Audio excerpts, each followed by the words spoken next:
नमस्कार दोस्तों, आपका स्वागत है। आज हम बात करेंगे दोस्तों आकाशिक रिकॉर्ड्स के बारे में। कुछ लोगों ने मुझे ये सवाल पूछे थे और मैं सच कह रहा हूँ, मैंने जितनी भी अभी तक किताबें पढ़ी है डॉक्टर ब्रायन विच जी की, माइकल न्यूटन जी की, उसमें यह शब्द कभी आया नहीं। और इसलिए मैंने कभी इस बारे में मैंने सुना था, लेकिन इसके बारे में और भी ऐसे मैंने जानने की कभी कोशिश की नहीं। और कुछ लोगों ने मुझे जब इसके बारे में पूछा तब मुझे ये लगा कि इसके बारे में तो मैंने सुना है, लेकिन मुझे डिटेल में पता नहीं था, इसलिए मैंने उनको भी कुछ जवाब दिए नहीं, क्योंकि मुझे ही पता नहीं तो मैं क्या बोलूँ।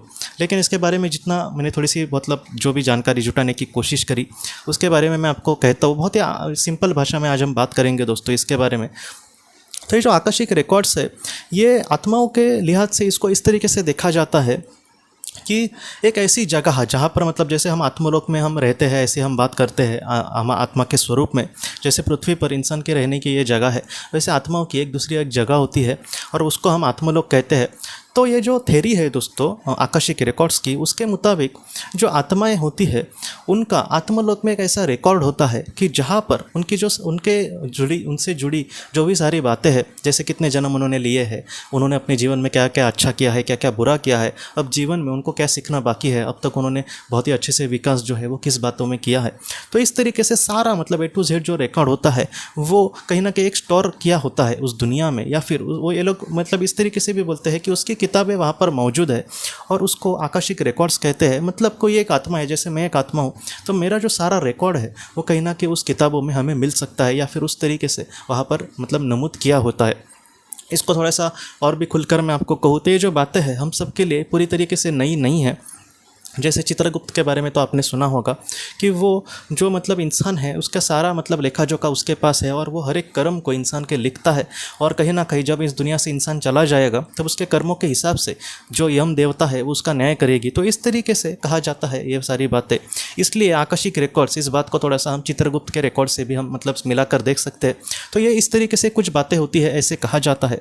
बाद में आकाशिक रिकॉर्ड्स में ऐसी भी बातें आती है दोस्तों कि इंसान को अभी जितनी उसने बातें सोची है, या फिर जितनी बातें उसने की है, उसमें आगे उसको किस तरीके से बढ़ना है, इन सारी चीज़ों में उसको मदद करने वाली और भी क्या लोग हैं।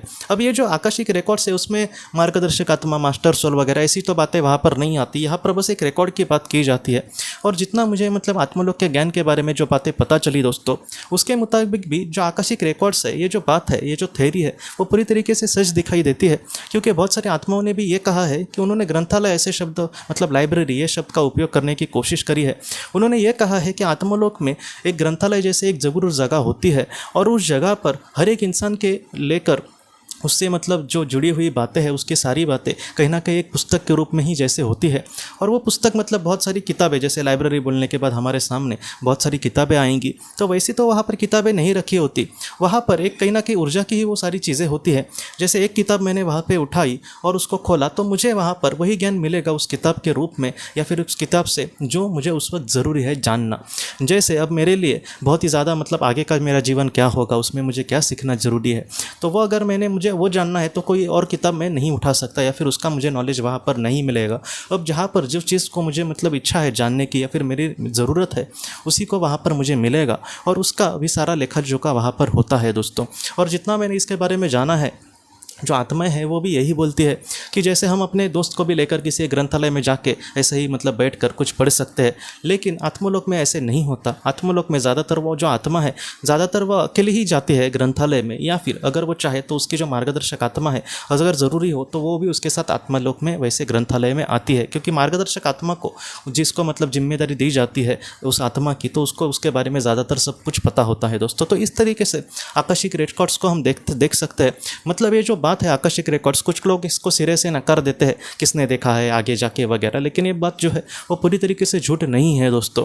जैसे हम अगर हमारे पुराणों को से भी जोड़कर देखें तो चित्रगुप्त की बातें जो है वो भी इससे मिलती जुलती ही है। तकरीबन 90% तो वो उसी तरीके से मिल रही है कि एक सर्वशक्तिमान ईश्वर के द्वारा कुछ ऐसी एक नियोजन ऐसे बात की जाती है कि जहाँ पर एक यंत्रणा की जाती है कि जहाँ पर आपके जो कर्म है कहीं ना कहीं लिखे जा रहे हैं, और उस पर ही तुम्हारा न्याय होगा। अब न्याय होगा क्या है दोस्तों, वो वही बात है कि अब क्या की चीज़ें हमें सीखना है। जैसे मैंने किसी के साथ समझो कुछ बुरा किया है, वो आकाशिक रिकॉर्ड्स में मेरे इस तरीके से लिखा जाएगा कि इसने कुछ बुरा किया है, तो बाद में मुझे इस तरीके से समझाया जाएगा कि अगर हमने ऐसे किसी के साथ किया है तो हमारे सामने भी वैसे ही पल आएंगे। तो इस तरीके से दोस्तों ये सारी चीज़ें होती है।